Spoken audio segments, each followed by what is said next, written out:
Shalom, ibu-ibu yang terkasih di dalam Tuhan. Selamat sore, mari kita persiapkan hati mengikuti persekutuan BW pada sore hari ini. Nyanyikan satu pujian, aku mau memuji kebesaran Tuhan.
Mari kita bersatu di dalam doa.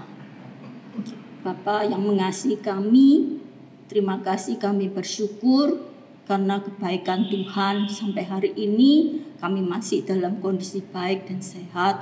Walaupun ini semua ibadah online, Engkau telah hadir di dalam hati dan pikiran kami, bahkan di persekutuan BW online saat ini ya Bapa. Terima kasih Engkau sudah hadir dan kami saat ini hendak memuji dan memuliakan nama-Mu. Pimpin kami ya Bapa.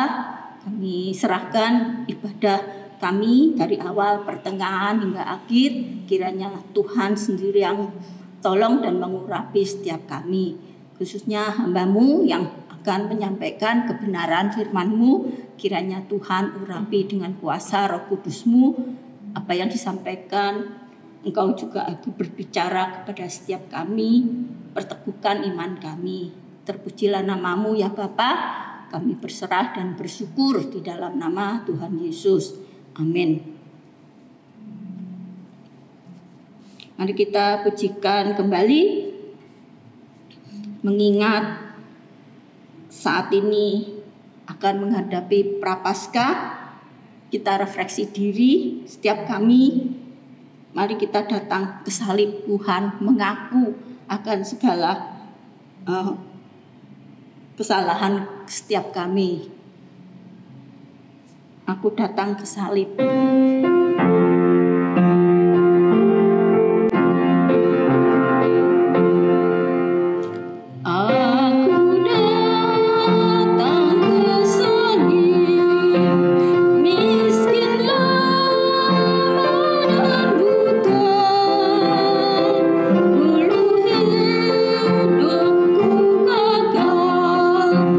Kini oleh selama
Mari kita persiapkan hati dan pikiran kita masuk di dalam pemberitaan firman Tuhan.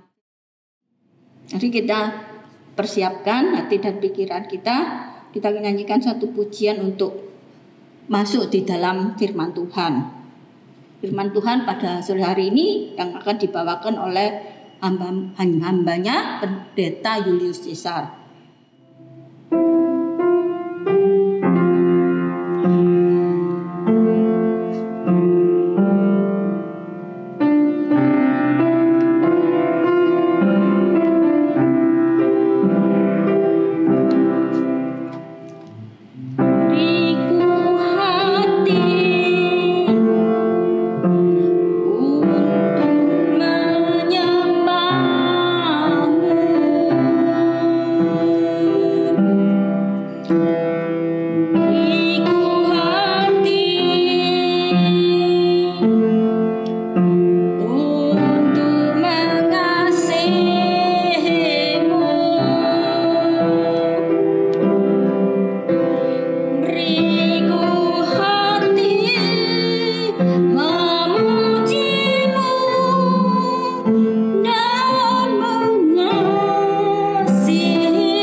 Berikan kepada hambanya yang membawakan firman Tuhan, Pendeta Julius Caesar. Waktu dan tempat kami persilakan.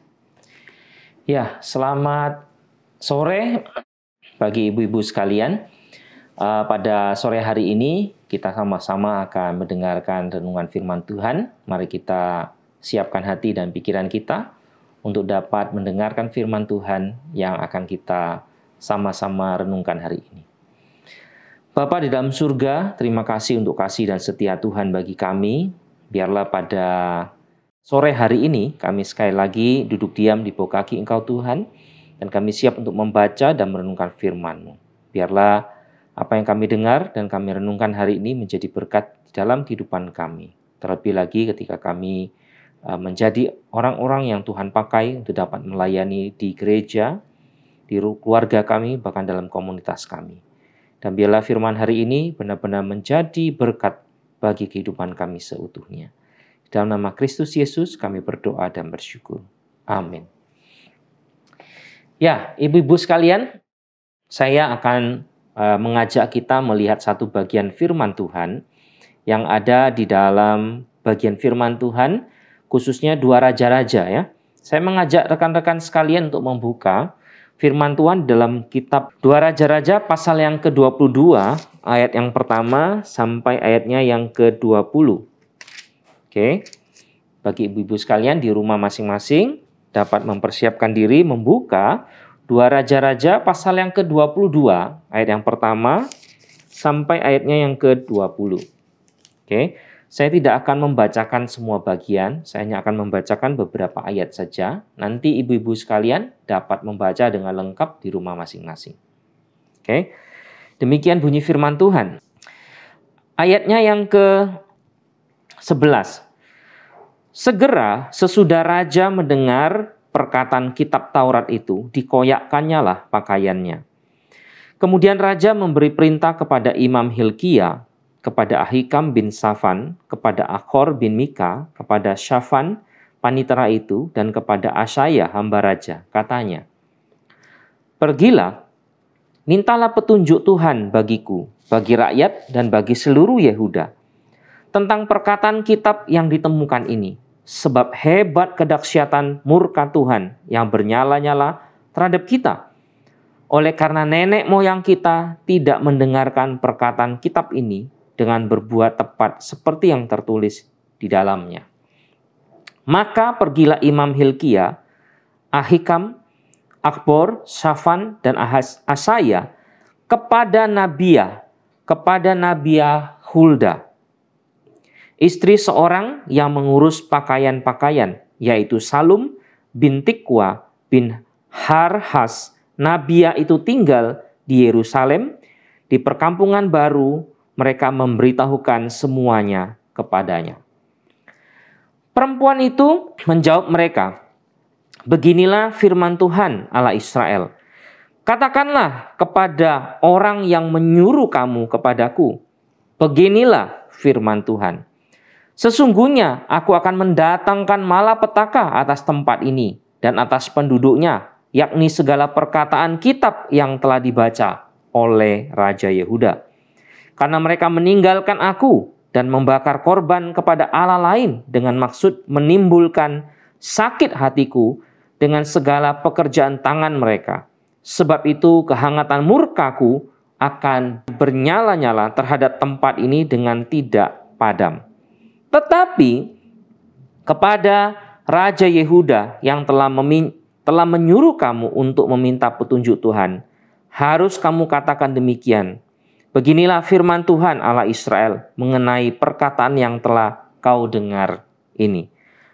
Oleh karena engkau sudah menyesal dan engkau merendahkan diri di hadapan Tuhan, pada waktu engkau mendengar hukuman yang kufirmankan terhadap tempat ini dan terhadap penduduknya, bahwa mereka akan mendahsyatkan dan menjadi kutuk. Dan oleh karena engkau mengoyakkan pakaianmu dan menangis di hadapanku, aku pun telah mendengarnya. Demikianlah firman Tuhan. Sebab itu sesungguhnya aku akan mengumpulkan engkau kepada nenek moyangmu, dan engkau akan dikebumikan di dalam kuburmu dengan damai, dan matamu tidak akan melihat segala malapetaka yang akan kudatangkan ke atas tempat ini. Lalu mereka menyampaikan jawab itu kepada raja. Nah, berbahagialah kita yang membaca, merenungkan firman Tuhan dan melakukannya dalam kehidupan kita setiap hari. Ibu-ibu sekalian, dalam bacaan pasal yang ke-22 dalam kitab 2 Raja-Raja, dan kemudian nanti ibu-ibu juga boleh membaca di dalam 2 Tawari pasal yang ke-34. Dalam konteks ini adalah tentang Yosia, Raja Yehuda. Di dalam konteks pasal 22, ini ada satu tokoh yang begitu luar biasa dan mungkin jarang kita dengar ya. Namanya adalah Nabiah Hulda. Di dalam pasal yang ke-22, pasal 22 dari kitab 2 Raja-Raja, ayatnya yang ke-14 dikatakan, Nabiah Hulda, istri seorang pengurus pakaian yang namanya Salum. Nabiah ini tinggal di Yerusalem. Ini adalah seorang nabi yang luar biasa. Namanya adalah di sini Hulda. Hulda ini dalam bahasa Indonesia kalau diartikan itu adalah musang gitu ya. Tetapi untungnya Nabiya Hulda ini tidak membiarkan nama itu, tidak membiarkan arti namanya yaitu musang mempengaruhi sifatnya. Tidak. Meskipun nama artinya adalah musang. Hidupnya tidak sedikit pun mirip dengan binatang musang yang pemalu begitu ya. Kalau ketemu orang, binatang itu akan menyembunyikan diri atau sembunyi karena dia malu.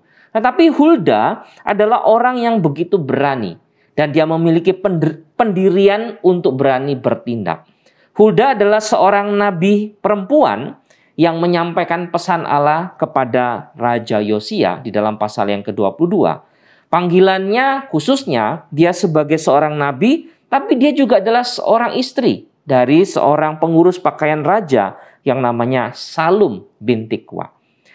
Hulda sebagai seorang istri dari Salum, dia bertanggung jawab untuk mengurusi suami, untuk mengurusi keluarga dan rumah tangganya, dan terlebih lagi mendukung suami di dalam pekerjaannya. Tetapi pernikahannya dengan Salum tidak menghambat pelayanannya sebagai seorang nabi. Kita melihat bahwa ini adalah satu-satu catatan tentang seorang nabi perempuan di Israel pada masa itu yang bernama Hulda. Padahal kita tahu bahwa di masa tersebut ada dua nabi laki-laki juga yang ada di Israel. Yang pertama ada Nabi Yeremia dan yang kedua ada Nabi Sefanya. Tetapi Hulda tidak membiarkan pernikahannya dengan Salum, tidak membiarkan pekerjaannya, pelayanannya sebagai seorang istri di rumah, tidak membiarkan panggilannya sebagai seorang ibu, sebagai seorang istri di dalam rumah tangganya untuk mengurusi keluarganya, itu mengganggu pelayanannya sebagai seorang nabi. Meskipun dia melakukan banyak hal untuk mendukung pekerjaan suaminya, dia tidak meninggalkan panggilan Tuhan, yaitu menjadi seorang nabiya, menjadi seorang yang menyampaikan pesan Tuhan kepada orang Israel. Ini adalah sesuatu yang luar biasa. Hulda mengerti pada waktu utusan-utusan raja ini datang kepadanya, dia tahu apa yang harus dia lakukan. Dia tahu apa yang harus dia katakan. Dan dia tahu kepada siapa dia meminta petunjuk. Hulda adalah seorang nabiya yang begitu luar biasa. Karena dia tahu bahwa Tuhan ingin supaya dia dapat menyampaikan petunjuk yang benar sesuai dengan yang Tuhan inginkan. Ibu-ibu sekalian, Allah memerlukan manusia untuk dapat menyampaikan firman-Nya di dunia ini. Dan biasanya kalau kita lihat di dalam kitab, khususnya kitab Perjanjian Lama, lebih banyaknya Allah memakai laki-laki. Ya, Allah lebih banyak memakai laki-laki dibandingkan kita tahu nabi-nabi atau nabi-nabi perempuan. Lebih sedikit muncul di dalam Perjanjian Lama. Tetapi Hulda tahu bahwa meskipun Tuhan memakai nabi laki-laki termasuk Yeremia dan Sefanya, tetapi dia tidak boleh lari dari tanggung jawab. Kalau Tuhan sudah memakai dia untuk dapat menyampaikan kebenaran firman Tuhan, menyampaikan apa yang Tuhan kehendaki, maka Hulda harus dengan berani untuk menyampaikannya. Karena dia tahu bahwa dia diperlukan untuk dapat menyampaikan pesan Tuhan. Tuhan ingin adalah Hulda bisa dengan berani menyampaikan apa yang Tuhan inginkan.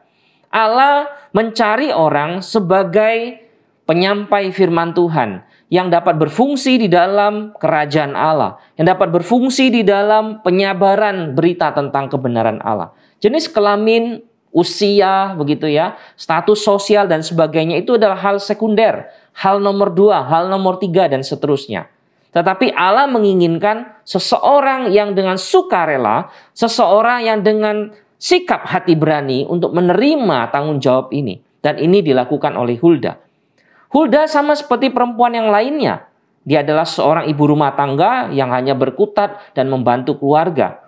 Tetapi dalam panggilannya dan pengabdiannya kepada firman, dia berani untuk menyampaikan firman Tuhan itu kepada para utusan raja.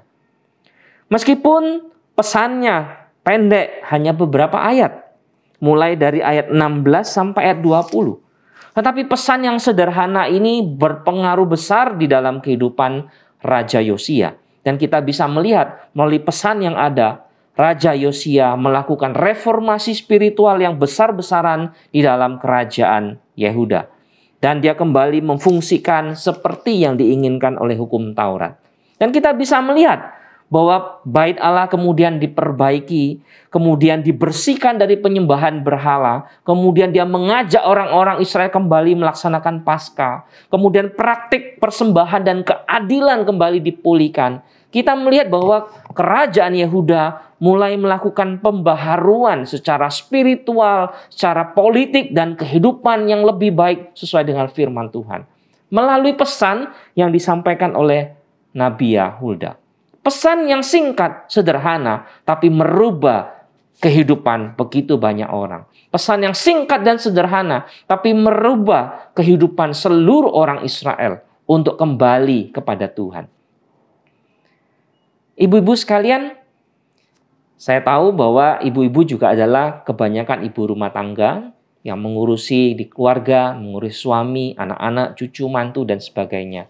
Jangan sampai bahwa tugas dan tanggung jawab kita sebagai seorang ibu, sebagai mama, sebagai juga mertua, sebagai nenek terganggu. Ya, jangan sampai itu mengganggu pelayanan kita. Kita tahu bahwa Tuhan menginginkan orang-orang yang siap dengan sukarela, dengan sikap hati yang sungguh-sungguh mau menerima kesempatan untuk dapat melayaninya. Hari ini kita diberikan kesempatan untuk dapat melayani Tuhan. Kita diberikan kesempatan untuk dapat melayani Dia, untuk dapat menyampaikan kebenaran firman, untuk dapat menginjili orang lain, untuk dapat melayani orang lain, bahkan orang-orang belum mengenal Tuhan. Bahkan siapakah itu? Bisa jadi suami kita, bisa jadi anak kita, bisa jadi orang-orang terdekat dengan kita. Tuhan ingin ibu-ibu juga dapat dipakai untuk dapat mengabarkan perkara-perkara Tuhan yang luar biasa. Nah, ibu-ibu sekalian, yang pertama, setelah membaca firman Tuhan ini, apa yang harus kita lakukan? Yang pertama, jangan merasa rendah diri. Jangan merasa bahwa kita ibu-ibu, wah masih banyak laki-laki, masih banyak pria-pria yang Tuhan pakai dengan luar biasa. Jangan sampai kita rendah diri. Tuhan bisa pakai siapapun. Dikatakan usia, gender, gitu ya, status sosial dan sebagainya, itu nomor sekian bagi Tuhan. Yang paling penting adalah orang itu bersedia untuk dengan taat, mau untuk dengan sukarela melayani Tuhan. Jadi yang pertama, jangan kita merasa rendah diri. Ibu-ibu, meskipun seorang wanita, meskipun kita juga melayani di rumah kita, meskipun kita bertanggung jawab terhadap banyak hal di rumah kita, siap untuk melayani Tuhan. Apapun kondisi kita, Tuhan mau panggil ibu-ibu untuk melayani. Jangan patah semangat, layani Tuhan. Tuhan mau memakai ibu-ibu untuk dapat menjadi saluran berkat. Yang kedua, kesempatan untuk melayani tidak banyak. Ya, kesempatan untuk melayani tidak banyak.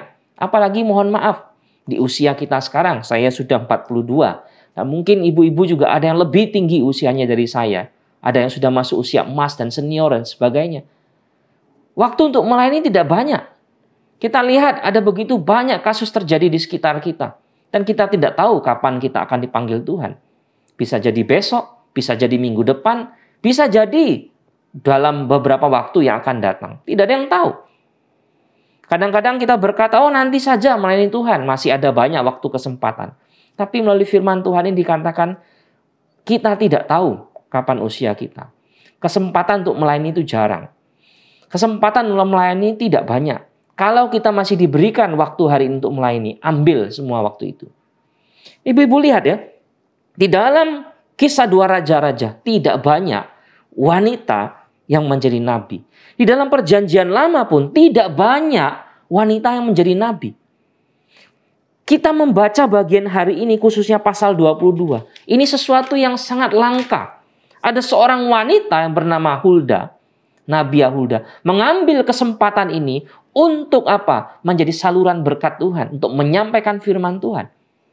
Meskipun singkat pendek yang dia sampaikan, tapi itu berakibat luar biasa kepada Raja Yosia, kepada orang-orang Yehuda, dan kepada seluruh kerajaan Yehuda untuk kembali kepada Tuhan. Dan kembali untuk apa? Melakukan hidup sesuai dengan kehendak Tuhan. Pendek pesannya, tapi dia mengambil kesempatan itu untuk melayani. Nah, ibu-ibu, waktu untuk melayani nggak banyak. Kalau ada kesempatan untuk melayani, meskipun itu pendek, singkat, ambil kesempatan itu. Jangan sampai kita kehilangan waktu yang begitu berharga yang sudah Tuhan berikan pada kita. Dan biarlah melalui renungan ini menjadi semangat bagi ibu-ibu bahwa ada nabi-nabi yang bahkan kita tidak pernah tahu namanya. Tapi mereka mau dengan sukarela dan mereka mau dengan sungguh-sungguh untuk melayani Tuhan. Semoga ibu-ibu juga punya kesempatan yang sama untuk bisa melayani Tuhan, untuk bisa melakukan pekerjaan Tuhan yang dipercayakan pada kita. Khususnya untuk ibu-ibu pengurus PWK. Semangat untuk tetap terus-menerus melayani Tuhan. Amin. Mari kita berdoa. Bapa dalam surga, terima kasih untuk firman Tuhan yang hari ini kami dengarkan dan kami juga sudah sama-sama membaca dan kami juga sudah renungkan. Biarlah firman ini menjadi berkat dalam kehidupan kami. Seperti Nabi Hulda, kami sebagai ibu-ibu, biarlah kami juga tidak terganggu untuk dapat tetap melayani Tuhan. Meskipun kami punya banyak urusan, punya banyak pekerjaan. Tapi kami mau Tuhan, di dalam masa-masa ini pun kami tetap bisa dipakai oleh Tuhan untuk melayani Tuhan. Dan biarlah Tuhan apa yang kami lakukan adalah sebuah kebenaran di hadapan-Mu. Biarlah apa yang kami kerjakan menjadi sebuah hal yang baik bagi kehidupan kami yang memberkati banyak orang. Terima kasih Tuhan, di dalam nama Yesus Kristus kami mengucap syukur dalam doa kami. Amin. Kami bersyukur dan terima kasih kepada hamba-Nya yang sudah memberikan firman Tuhan. Biarlah ini menjadi kekuatan setiap kami. Tuhan berkati keluarga daripada Pendeta Julius Caesar. Mari kita masuk di dalam persembahan. Kita nyanyikan Kami Naikkan Syukur.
Kita masuk di dalam doa persembahan. Bapa yang baik, kami mengucap syukur, terima kasih atas kebaikan Tuhan. Di tengah pandemi, Tuhan masih memberikan berkat di dalam keuangan kami, sehingga kami boleh mempersembahkan apa yang kami miliki. Kiranya Tuhan juga menyucikannya, menguduskannya. Apa yang kami persembahkan adalah dari hati kami yang terdalam. Terima kasih ya Bapa, Kau yang akan menyertai ibadah kami, khususnya bukan hanya persembahan tapi ibadah yang sejati di dalam kasih karunia Tuhan. Kami bersyukur kiranya pengelola akan keuangan daripada gereja ini, kiranya Tuhan juga akan berkati, juga berkati ibu-ibu semuanya yang sudah memberi, kiranya Tuhan yang akan terus memberkati keluarga mereka. Terima kasih Tuhan, kami bersyukur di dalam nama Tuhan Yesus kami berdoa. Amin. Doa berkat akan dibawakan oleh Pendeta Julius, dan setelah itu dilanjutkan oleh Bapak. Terima kasih. Ya, mari bersama-sama ibu-ibu sekalian kita mengarahkan hati kepada Tuhan untuk menerima berkat daripadanya. Tuhan memberkati engkau dan melindungi engkau sekalian. Tuhan menghadapkan wajahnya kepada kita dan memberi kasih dan damai sejahtera. Biarlah kasih dan damai sejahtera daripada Allah Bapa dari tempat yang maha tinggi menyertai kita hari ini sampai selama-lamanya. Amin, amin, amin.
selesai. Sampai jumpa minggu depan. Terima kasih, Tuhan memberkati.